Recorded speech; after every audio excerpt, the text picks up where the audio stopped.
जय श्रीमन्नारायण। गुरु शिष्य संवाद अन्तर्गत शिष्यले आज गुरुदेवलाई प्रश्न गर्नुहुन्छ। गुरुदेव, हरेक मानिसलाई कसरी सिद्ध गुरुले मार्गदर्शन गर्नुभएको हुन्छ, यो कुरा मैले बुझ्न सकिनँ। यसलाई स्पष्ट पारिदिनुहोस्।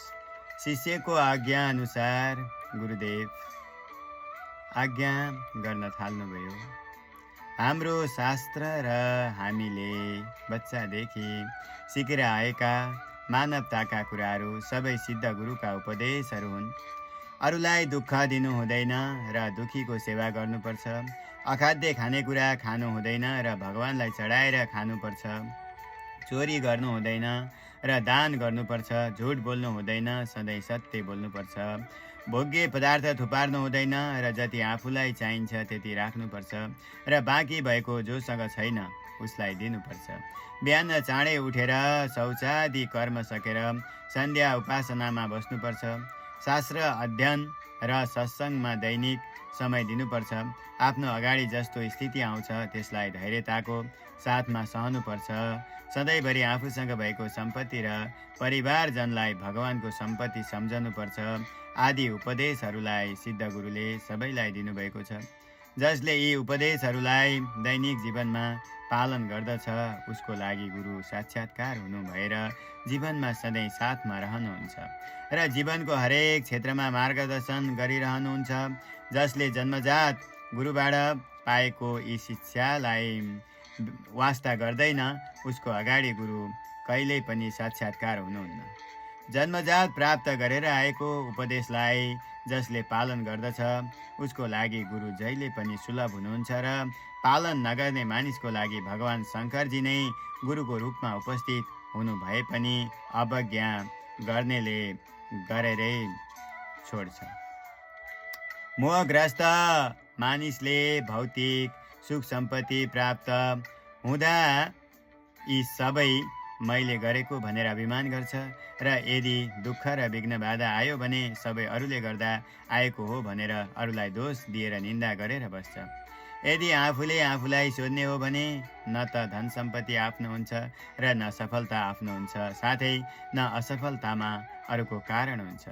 मानिसले जीवनभरि समस्या आउँदा अरूलाई सोध्दै जीवन बिताएको हुन्छ।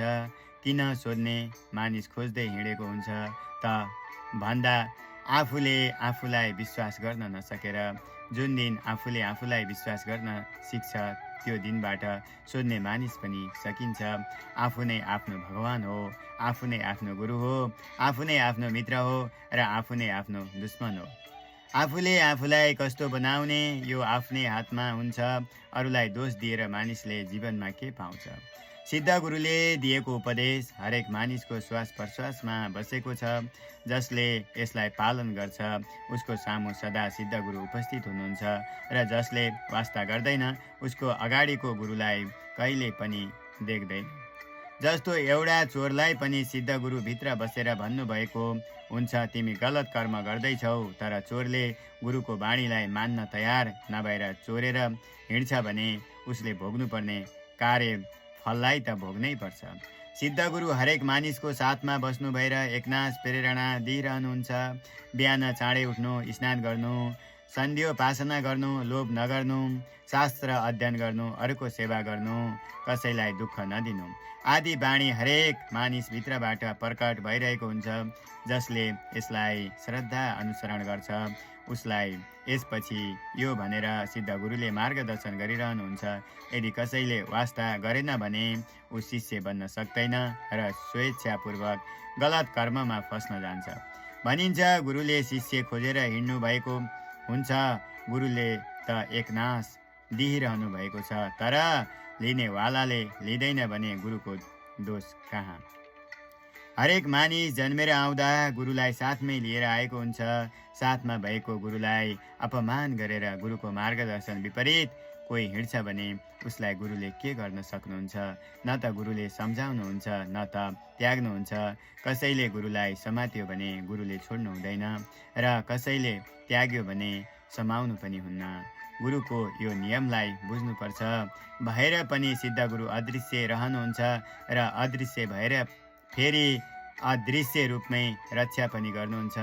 यदि पात्रता तयार भएको देख्नुभयो भने सिद्ध गुरुले शिष्यलाई दृश्य रूपमा दर्शन पनि दिनुहुन्छ। ज्योतिष शास्त्रमा नवग्रह रहेका छन्। यी नवग्रह मध्येमा गुरु एउटा ग्रह हो। बृहस्पति भनेको सिद्ध गुरु हो। जन्मदा गुरुको कस्तो अवस्था लिएर मानिस जन्मेको छ भन्ने कुरा जन्म पत्रिकाबाट ज्ञान गरेर यदि गुरु कमजोर भएमा गुरुलाई बलियो बनाउने उपायहरू गर्नुपर्छ। गुरु त कहिल्यै पनि कमजोर हुँदैन। गुरुको उपदेशलाई मान्ने मानिस चाहे कमजोर हुन्छ। यदि गुरु भक्ति र गुरु सेवा गर्न कमजोरी लिएर कोही जन्मेको छ भने उसको त्यो कमजोरीलाई हटाउन नित्य गुरु मन्त्र जप गर्नुपर्ने, गुरुलाई मन पर्ने द्रव्यहरू दान गर्ने आदि उपायहरू गरेर मानिसले गुरु भक्ति प्राप्त गर्न सक्छ। जसले समाउँछ उसले पाउँछ र जसले छोड्छ उसले गुमाउँछ। गुरु तत्त्व आफैमा छ। जसले गुरुलाई एकनास समाउँछ यसले पाउँछ र जसले आफूमा भएको तत्त्वलाई छोडिदिन्छ उसले गुमाउँछ। जय श्रीमन्नारायण।